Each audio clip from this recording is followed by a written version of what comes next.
Vamos então abrir a Bíblia para a mensagem da parte de Deus desta manhã. Em Lucas capítulo de número 19, nós retornamos então ao Evangelho de Lucas para dar continuidade às nossas exposições deste precioso Evangelho. Lucas capítulo de número 19, nós começamos hoje, contando com a graça do bom Deus, o capítulo 19 de Lucas.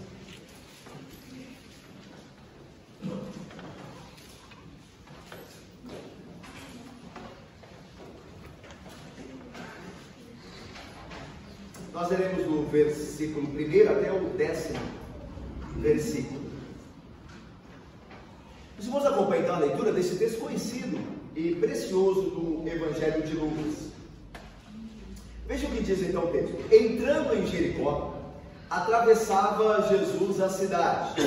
Eis que um homem chamado Zaqueu, maioral dos publicanos e rico, procurava ver quem era Jesus, mas não podia, por causa da multidão, por ser ele de pequena estatura. Então, correndo adiante, subiu a um sicômoro a fim de vê-lo, porque por ali havia de passar. Quando Jesus chegou àquele lugar, olhando para cima, disse: Zaqueu, desce depressa, pois me convém ficar hoje em tua casa. Ele desceu a toda pressa e o recebeu com alegria. Todos os que viram isto murmuravam, dizendo que ele se hospedara como um homem pecador. Entre mentes, Zaqueu se levantou e disse ao Senhor: Senhor, resolvo dar aos pobres a metade dos meus bens, e se em alguma coisa tenho defraudado alguém, restituo 4 vezes mais. Então Jesus lhe disse: Hoje houve salvação nesta casa, pois que também este é filho de Abraão, porque o Filho do Homem veio buscar e salvar o perdido. Vou pedir ao nosso irmão Carlos Amoras, que faça oração, pedindo a Deus que Ele nos abençoe na exposição da sua palavra, que nos edifique. Vamos orar com o nosso querido Carlos. Senhor, meu Deus, nessa hora nós te agradecemos, meu Pai, por mais esta manhã, pela oportunidade de estar na tua casa, em comunhão com os nossos irmãos. Sim, Deus. Senhor, nós te pedimos também que o Senhor venha estar perdoando os nossos pecados, que o Senhor venha estar limpando a nossa mente, o nosso coração. Sim, Deus. E, Senhor, possamos estar sensíveis à tua palavra nessa manhã. Amém, Pai. Por misericórdia, Senhor, o Senhor venha estar falando conosco através da tua palavra. Amém, Deus. Nós agradecemos por tudo, em nome do Senhor Jesus. Amém. Amém. Meus irmãos, o texto que nós acabamos de ler, no início do capítulo número 19, ele tem uma conexão muito grande com aquilo que o antecedeu, o capítulo de número 18, e as histórias e parábolas que ali estão narradas. A conexão, de fato, ela é quase inesquecível. Por quê? Primeiro, nós vimos no final do capítulo 18 a cura do cego de Jericó. E agora nós vemos a chamada de Zaqueu e a sua salvação em Jericó. Ou seja, ambos os eventos acontecem na mesma região, a região de Jericó. Segundo, no primeiro caso, um homem pobre tornou-se seguidor de Jesus. Lembra que o cego, ele ficava andando na rua. Ele era um homem da rua, um pobre. Agora um homem rico segue Jesus. No final do capítulo 18, um homem pobre entrega a sua vida a Cristo. Agora, um homem rico o faz. Terceiro, irmãos, essa é uma passagem que nós acabamos de ler, que serve de um apêndice muito adequado à parábola do fariseu e do publicano. Naquela parábola, meus irmãos, o texto mostra como os fariseus tratavam mal os publicanos. Vocês se lembram que os fariseus diziam aos publicanos, o fariseu que orava de si para si mesmo, dizendo: não sou como esse publicano. E aqui Jesus mostra como se deveria fazer aos publicanos. Ou seja, vemos como de fato pessoas a quem Deus não de fato exclui da sua graça. Enquanto aquela parábola o fariseu excluía o publicano como um pecador não merecedor, aqui Jesus vai em busca do publicano, vai em busca do pecador. Então Jesus está ensinando de certa forma aos fariseus como os pecadores deveriam ser tratados, como deveriam ouvir do reino. e segundo a graça de Deus e segundo a vontade dele, serem salvos por Cristo Jesus. Então essas conexões são quase inesquecíveis do contexto anterior para o texto que nós acabamos de ler. Mas vamos ver então o que o texto nos expõe, o que ele nos mostra, segundo a palavra de Deus. Veja aí o versículo 1, como a história começa, a história de Cristo e o seu encontro com Zaqueu. Entrando em Jericó, atravessava Jesus a cidade. Lembram-se lá da Jericó antiga e da nova Jericó? Lembram-se que nós falamos isso no domingo passado? A Jericó antiga do Antigo Testamento, que havia sido destruída, mesmo no Antigo Testamento tentaram reconstruí-la, mas agora, naquela época, provavelmente ela estava em ruínas, havia pouco ali na cidade antiga, e havia uma nova Jericó, muito próxima da antiga, que havia sido construída por Herodes I, junto com o seu filho, Arquelau, um dos seus filhos. Arquelau, Herodes o Grande, né, e seu filho Arquelau, construíram essa nova Jericó, e ela, meus irmãos, era uma cidade belíssima. Era uma cidade belíssima. Jericó até hoje tem um clima muito agradável. As pessoas que visitam Jericó, até hoje, nos dias de hoje, aquela região, né, de Jericó, sabem que ela tem um clima muito agradável. Tanto que Herodes o Grande, Arquelau, tinha um palácio de inverno em Jericó. Era uma cidade importante, como nós veremos também por outros motivos a seguir. Mas era uma cidade muito bonita e uma cidade importante, porque ali Herodes o Grande e seu filho Arquelau tinham um palácio de inverno. E é interessante também que Jericó era tão preciosa, uma cidade tão rica e tão bonita, que quando Marco Antônio, aquele político e militar de Roma, aquele também que esteve envolvido com Cleópatra, a rainha do Egito, lembram-se da história, Marco Antônio e Cleópatra. Depois Marco Antônio foi considerado um traidor por Otaviano, e Otaviano vai e o vence, e ele foge junto com Cleópatra e ambos se suicidam. Quando Marco Antônio, nas suas investidas militares, conquista aquela região da Palestina, ele dá de presente Jericó a Cleópatra. Então a cidade era um presente. Alguém de tão importante a cidade era naquela região e tão linda era Jericó. Mas veja só, Jesus estava passando por essa cidade chamada Jericó. E veja o que acontece, versículo 2. Eis aqui é sempre uma surpresa, né?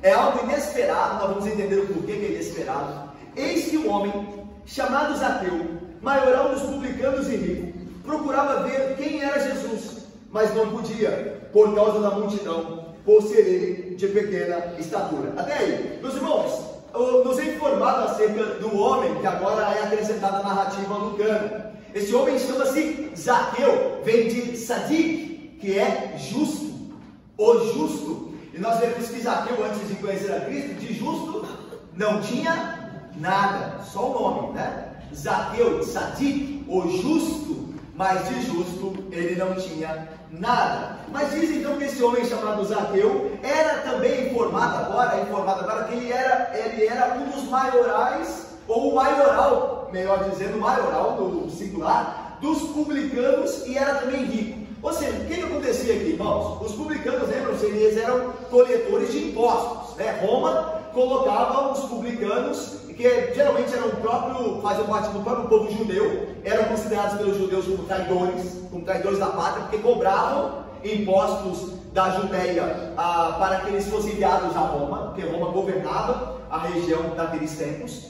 E então a ideia é de que havia os publicanos, que eram coletores de impostos. Só que aqui diz que o texto diz que Zaqueu era o maioral dos publicanos em Jericó. O que significa? Roma, muitas vezes, fazia um leilão para dar a administração da coleta de impostos de uma determinada cidade ou região a alguém. E se a pessoa comprasse esse direito de Roma, ela viraria o chefe dos coletores de impostos. Ele mesmo, esse maioral, ele não cobrava impostos, mas ele era o chefe dos cobradores. Ele tomava o lugar de Roma. É óbvio que Roma entrava em contato com ele, em contrato, né, para que ele enviasse o valor estipulado para Roma. Mas o que ele conseguisse arrecadar a mais, ficava com ele. Daí que ele se tornou rico, como ele mesmo vai confessar. Por quê? O que acontecia no caso de Zaqueu? Ele sobretaxava os habitantes de Jericó, colocava sobretaxas para poder enviar o dinheiro combinado para Roma e ficar com o restante. Quanto mais ele sobretaxasse, mais rico ele ficava. Tanto que a ideia que ele vai falar, se defraudei alguém, se eu usei de fraude, de extorsão e tudo mais, então eu vou restituir. Então essa é a ideia. Ele não era um qualquer, ele era o maioral, o chefe dos coletores de impostos. E por isso o texto acrescenta, ele era rico. E daí novamente Lucas falando de um rico.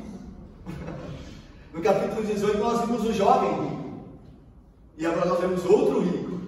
Só que nós vamos ver que o comportamento deste rico aqui, Zaqueu, depois de conhecer a Cristo, é diferente do comportamento daquele rico jovem, quando foi ter com Cristo. Nós veremos isso. Vamos lá então. Esse homem Zaqueu, maioral dos publicanos e rico, verso 3, procurava ver quem era Jesus. A ideia é de que ele não sabia muito, tá, sobre Cristo. Embora a fama de Cristo já percorria toda a Judéia, a ideia é que Zaqueu estava interessado em outras coisas. A gente percebe que ele era um homem de negócios, então talvez ele não desse muita atenção à pessoa de Cristo, não estivesse muito interessado nisso. Mas agora que Cristo está na sua cidade, e há certamente fama de Cristo, ele quer saber quem que é este. Então veja, procurava ver quem era Jesus, mas não podia. Por que ele não podia? Porque, novamente, Jesus está cercado de uma multidão, o que dificultaria o acesso até Jesus, muita gente, e aí há um acréscimo à dificuldade de Zaqueu. Ele era um homem de pequena estatura, né? Talvez o nome dele não deveria ser Zaqueu, né? Deveria chamar-se ele Paulo. Por que Paulo? Porque Paulo, como os irmãos sabem, vem lá do latim pulos, que significa homem de pequena estatura, não é isso? Então o meu nome está muito bem colocado, não é assim? Mas o de Zaqueu deveria ser Paulo e não Zaqueu, certo? Mas brincadeiras à parte, meus irmãos, nós voltamos então, dizendo o texto que Zaqueu era de pequena estatura, diz o texto. Veja o versículo 4, o que ele fez? Ele desistiu? É interessante aqui, não? Ele poderia desistir. Olha, uma multidão enorme, dificuldade de ter acesso, eu sou um homem pequeno, eu não vou conseguir enxergar mesmo, eu tenho mais coisas para fazer, eu sou um senhor de cobrança de impostos aqui, deixa isso. Não, o texto diz, veja, versículo 4, vamos ler juntos, para ver o que Zaqueu fez? Leiamos. Então, correndo adiante, subiu a um sicômoro a fim de ver. Então veja, correndo adiante. Agora é interessante, meus irmãos, que naquela época nem os homens velhos, os idosos, que eram respeitados, nem os homens ricos corriam, tá? Correr era, de certa forma, um constrangimento para um homem de idade e um homem rico. Esses homens não corriam, não é? E aqui Zaqueu está correndo. Ele não está muito preocupado agora com a dignidade dele.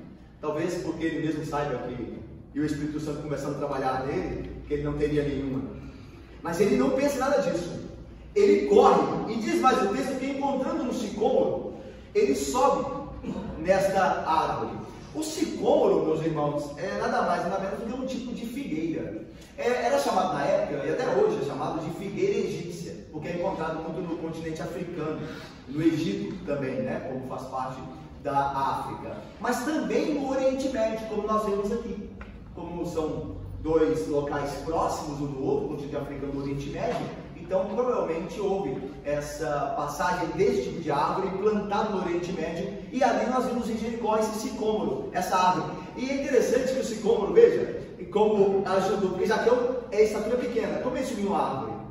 É porque o sicômoro, ele tem um tronco grosso, grande, mas os galhos dele, que também são galhos grandes, eles nascem muito próximo do chão.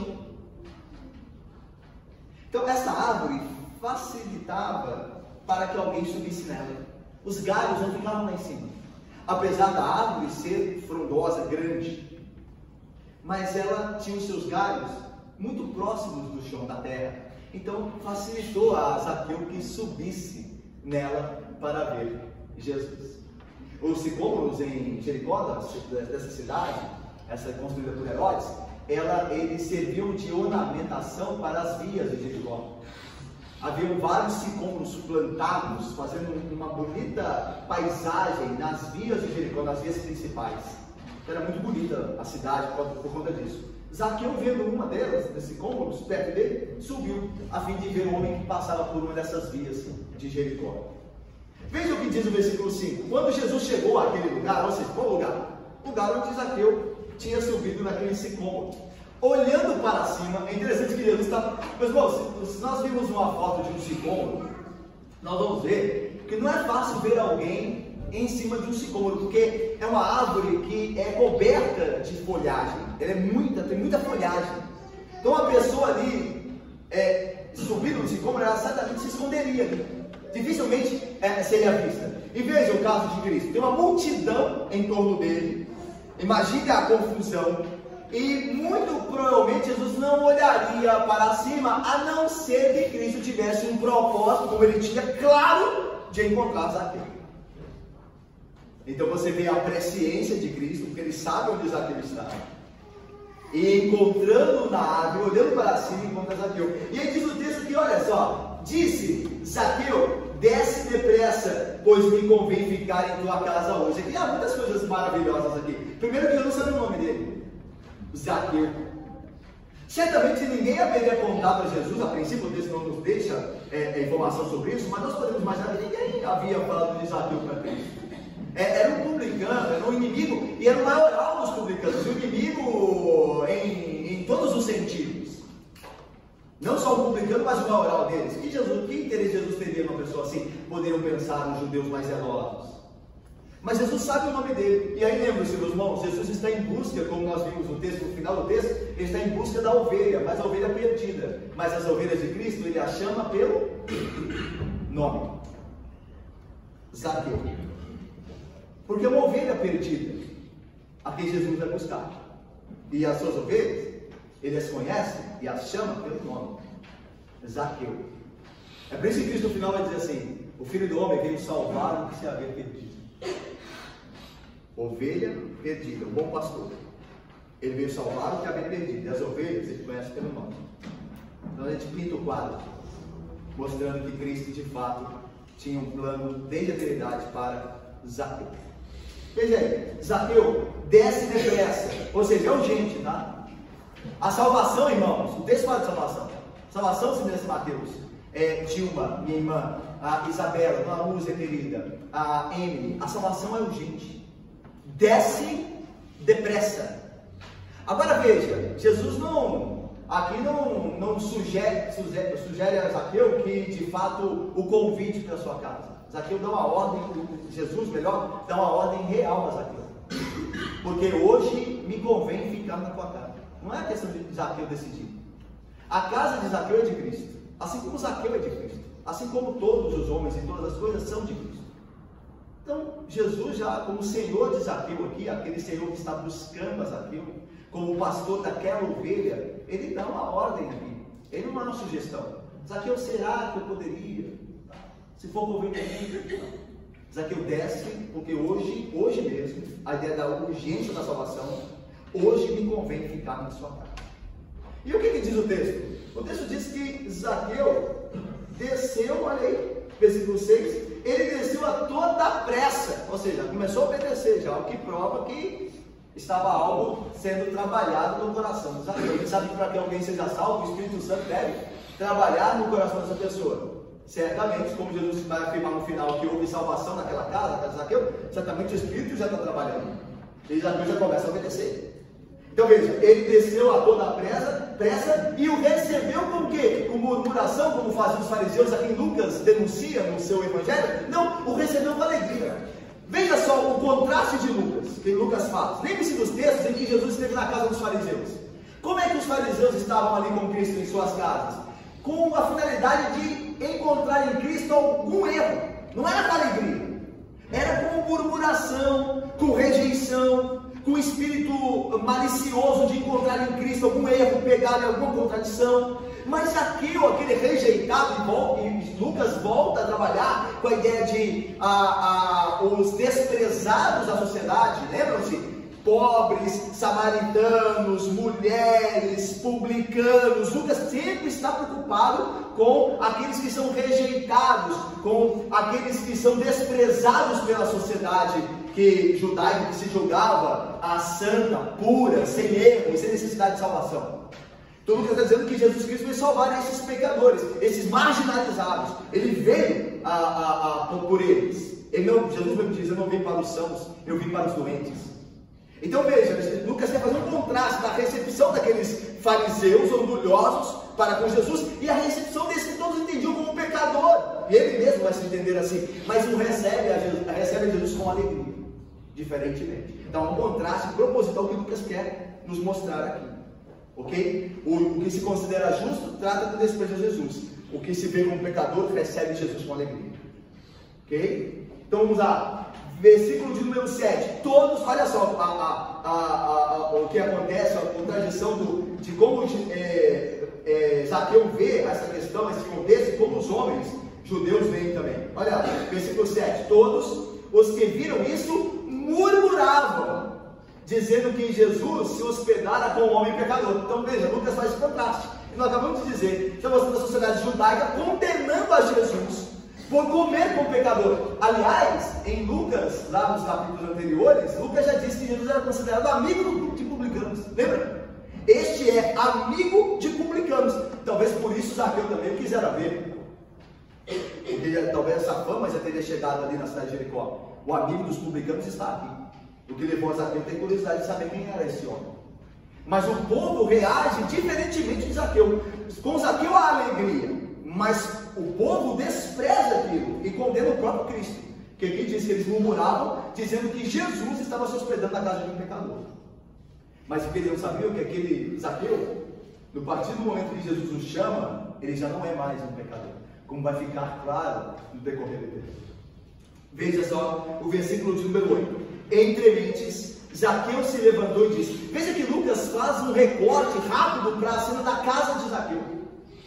Zaqueu é chamado por Cristo, é convocado por Cristo a recebê-lo em casa. Ele o faz e agora nós já vamos para uma cena em que Zaqueu se levanta na sua casa e diz o que ele faria a partir do seu encontro com Cristo. Daqui, meus irmãos, nós podemos entender que, ainda que Lucas não nos fale, que Cristo comeu na casa de Zaqueu, como era próprio daqueles que recebeu em casa, comeu ali, foi bem hospedado e também ali pronunciou palavras de vida. Pregou o evangelho como Cristo sempre fazia. Onde quer que estivesse, estava pregando o reino de Deus. Então Jesus Cristo provavelmente pregou a Zaqueu. E Zaqueu agora, Lucas nos faz esse corte, Zaqueu agora levanta respondendo ao que provavelmente ouviu da parte de Jesus Cristo. Então isso é importante ter em mente aqui, tá? Ele recebeu Jesus, Lucas ele exclui o relato de como Jesus foi recebido, exatamente muito bem, porque diz que Zaqueu recebeu com alegria. Mas então nós já pressupomos que Jesus pregou na casa de Zaqueu, como ele sempre fazia, e agora Zaqueu vai responder ao chamado de Jesus. Olha aí o versículo de número 8, vamos ler juntos? Todos juntos? Leiamos. Entre mentes, Zaqueu se levantou e disse ao Senhor, resolvo dar aos pobres a metade dos seus bens, e se não alguma coisa tenho defraudado alguém, restituo 4 vezes mais. Meus irmãos, bom, teria sido Zaqueu responsável, culpado, direto ou indiretamente, de cobrar de alguém devido dinheiro em excesso? Defraudar alguém seria? É óbvio que sim. Ele mesmo agora, com a sua palavra, com a sua decisão, demonstra isso. Ele agora vai, meus irmãos, devolver tudo que ilicitamente havia, de fato, possuído como o maioral dos publicanos. Certamente, como nós falamos anteriormente, né, ele abusou das taxas, ele sobretaxou o povo de Jericó, ele enriqueceu ilicitamente, mas agora ele é arrependido e está pronto a fazer algo a respeito disso. É interessante, meus irmãos, que ele vai muito além da lei.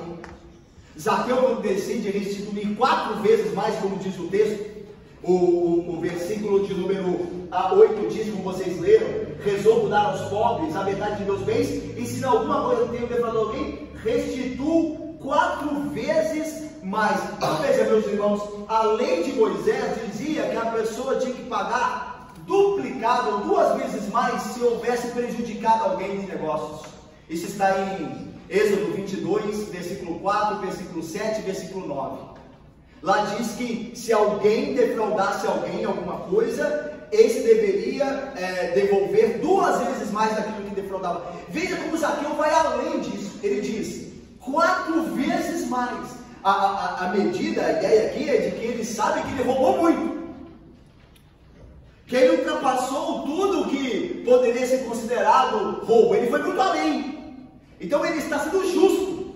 Então eu roubei demais das pessoas. Se eu der o duplicado a eles, o valor que eu estou sendo injusto, porque eu não roubei só isso. Eu restituo 4 vezes mais.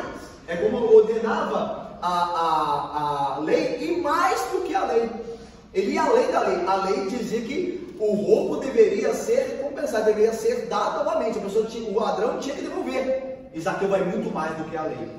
Meus irmãos, é importante entender aqui também, queridos, que Zaqueu, ele está fazendo o que o jovem rico não fez. Lembra do jovem rico de novo? Agora nós trazemos ele aqui à memória. Jesus diz assim: vai, vende tudo o que tem. A questão é dinheiro, tá, irmãos? O jovem rico não disse que ele enriqueceu ilicitamente. Mas a questão é amor ao dinheiro. Zaqueu também, mesmo que ilicitamente, podia ter amor ao dinheiro. E não vou devolver nada, como muitos têm. Então a ideia do jovem rico, Jesus diz a ele: vai, vende tudo o que tem, dá aos pobres, e ele foi embora. Zaqueu está dando tudo, porque ele diz assim: eis que devolva metade dos meus bens aos pobres. Metade dos meus bens. Aí você fala, aí nós perguntamos, por que não tudo? Meus irmãos, a outra metade ele vai restituir se defraudou alguém. Ele defraudou muita gente. Ele está colocando aqui em jogo toda a sua posse, porque ele vai dar metade aos pobres e vai com a outra metade restituir que ele roubou. Ele está acabando com os bens dele, porque foram tomados ilicitamente. Meus irmãos, quando há salvação, como nós veremos, como Cristo vai afirmar aqui, quando há salvação, há também fruto dela. Todo mundo que é salvo muda de vida, muda de comportamento. É uma verdade bem dita. Olha aí, versículo de número 9. O que Jesus vai responder ou dizer à luz dessas coisas operadas na casa de Zaqueu? Veja aí, então Jesus lhe disse: hoje houve salvação nesta casa. É interessante, não diz assim, hoje houve salvação para este homem. Não diz assim. Hoje houve salvação nesta casa. A ideia, meus irmãos, é que quando o chefe da casa se converte, a família toda é abençoada. É a aliança de Deus. Lembra a aliança com Abraão e seus descendentes? Tanto que diz lá, e foram, no Novo Testamento diz, em alguns casos de conversão, foram batizados o carcereiro e toda a sua casa, lá em Atos. Lídia, lá em Atos também, foi batizada Lídia e toda a sua casa. A casa sempre está incluída. Por quê? Porque Deus é o Deus dos pais e dos filhos. Deus é um Deus que tem aliança com pais e filhos. Deus quer salvar pais e filhos. Ele quer salvar gerações. É por isso que não diz aqui, então houve salvação, hoje houve salvação para vocês aqui. Não, para esta casa. Através da figura do cabeça da casa, que era Zaqueu. Até então, antes de conhecer Cristo, um péssimo cabeça. Mas agora um convertido, então a casa é abençoada por ele. Nós podemos imaginar que provavelmente Zaqueu tinha mulher, filhos, e agora ele pode, de fato, abençoá-los, porque ele decidiu entregar, segundo a graça de Deus, a sua vida a Cristo. E Cristo tem um pacto com aqueles que se consagram a Ele e com a descendência desses. Veja então. Então Jesus lhe disse: hoje houve salvação nesta casa, pois que também este é filho de Abraão. Parece uma coisa redundante, não, irmãos? Esse é filho de Abraão. É claro que é. As pessoas que estavam ao redor são todas filhos de Abraão no sangue. São todos judeus. Olha, que coisa mais redundante, esse é filho de Abraão. Todo mundo sabe que ele é. Só que Jesus está falando um sinal espiritual, não carnal. Lembra do que Paulo diz? Não são propriamente os filhos de Abraão aqueles que são circuncidados da carne, mas aqueles que são circuncidados no coração. Eu acho engraçado, meus irmãos, que alguns pensam que a circuncisão era um ato só assim na carne, no ato do Antigo Testamento. Nós sabemos que o batismo, né, é o covalente, digamos assim, da circuncisão do Antigo Testamento. Significa a mesma coisa: purificação e consagração ao povo a Deus, para pertencer ao povo de Deus, tanto pela circuncisão, na lei de Moisés, como pelo batismo, instituído por Cristo.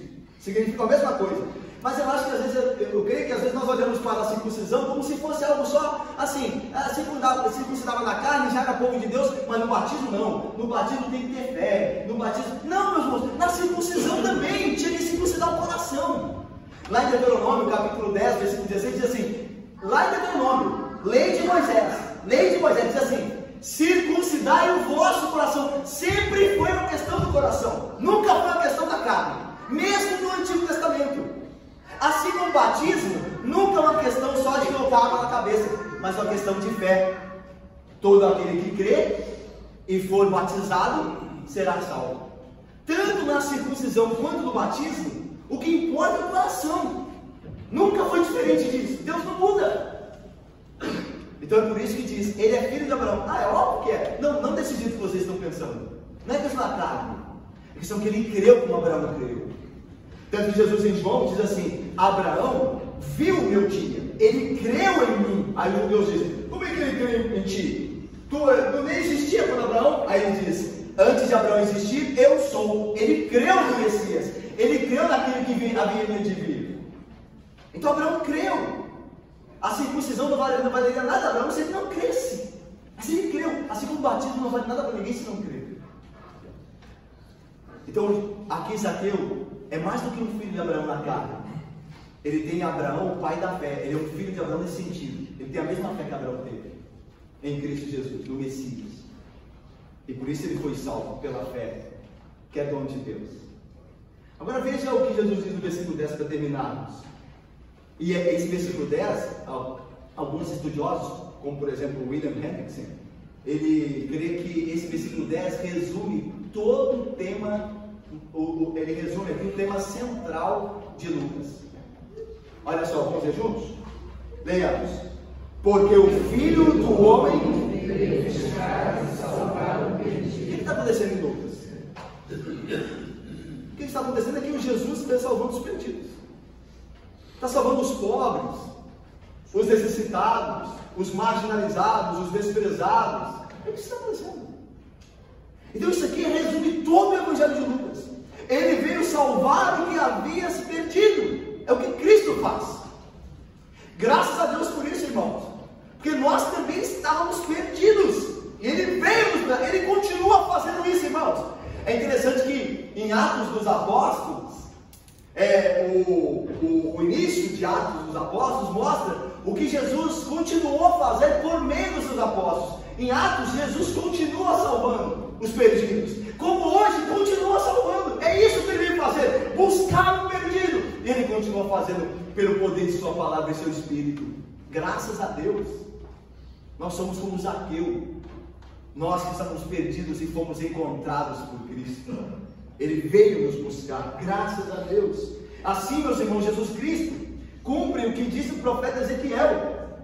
Olha só, Jesus está mostrando que Ele é Deus, que Ele é o Deus que busca o perdido. Olha o que o profeta Ezequiel disse, Deus disse através do profeta Ezequiel: a perdida buscarei, a ovelha perdida buscarei, e a desgarrada tornarei a trazer, e a quebrada ligarei, e a enferma fortalecerei, mas a gorda e a forte destruirei. Olha só, irmãos, a ovelha quebrada, perdida, desgarrada, enferma, eu vou buscar, mas a ovelha gorda e forte eu vou destruir. Os fariseus eram as ovelhas gordas e fortes, até achavam que tinham tudo. Deus destruiu, Jesus condenou-os. Mas como ele está cumprindo Ezequiel? E diz o texto mais: portanto, livrarei as minhas ovelhas, para que não sirvam mais de rapina, e julgarei entre ovelhas e ovelhas, e suscitarei sobre elas um só pastor. Olha o pastor. E ele as apacitará. Está fazendo com Zaqueu. O que Cristo está fazendo com Zaqueu? O meu servo Davi. Ou seja, é interessante que Davi já tinha morrido quando Ezequiel escreveu. E Jesus é chamado de meu servo Davi. Por que Jesus é chamado de Davi aqui? Ora, porque Jesus era descendência davídica. Ele é o rei que viria da linhagem de Davi. Por isso diz: o meu servo Davi é que apacentará, ele lhe servirá de pastor. Cristo. Esse texto, então, irmãos, resume toda a mensagem de Lucas, destacando a obra de buscar e salvar do Messias celestial. Ele veio salvar o que se havia perdido. Meus irmãos, nós terminamos aqui com algumas aplicações do texto à nossa vida. Primeiro, irmãos, é o seguinte: não há vida que o Senhor Jesus não possa salvar. Lembra do jovem rico?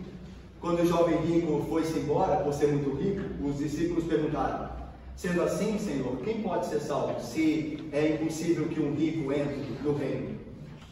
Mas Jesus respondeu: os impossíveis dos homens são possíveis para Deus. Zaqueu não poderia ser salvo aos olhos daquele povo. Aquele povo estava murmurando que Jesus foi para a casa dele.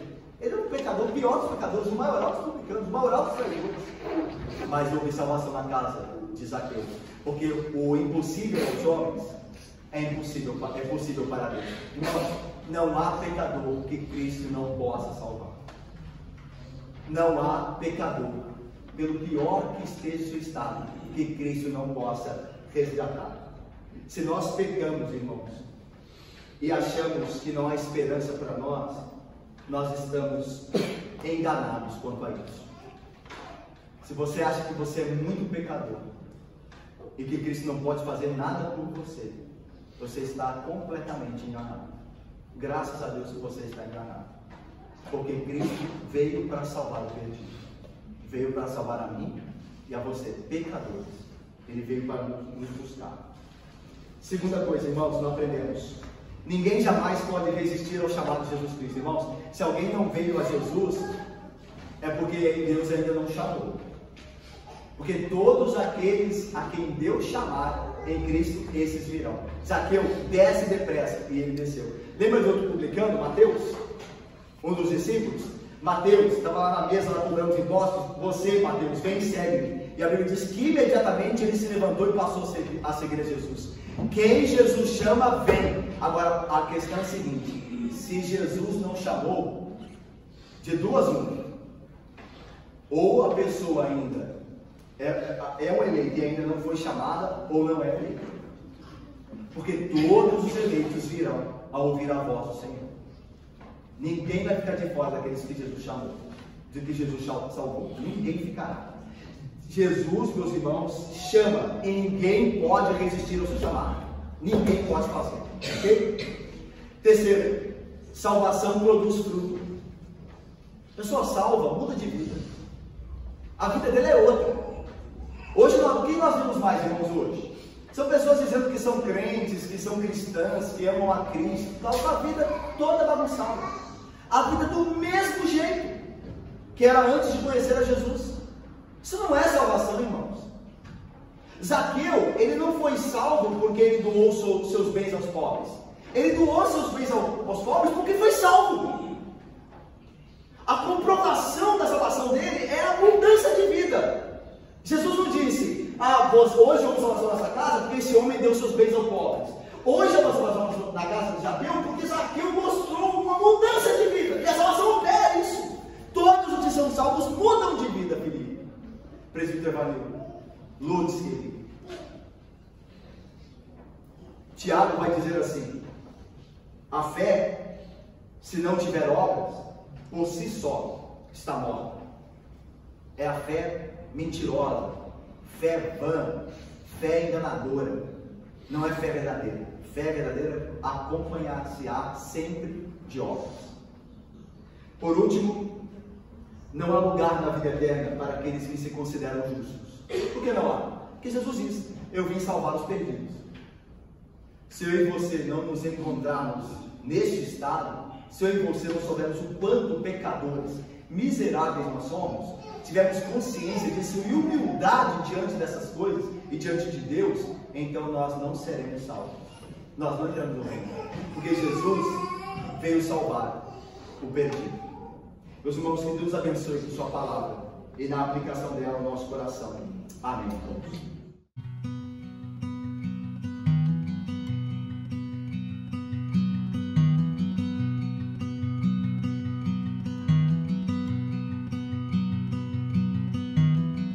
A mighty fortress is our God.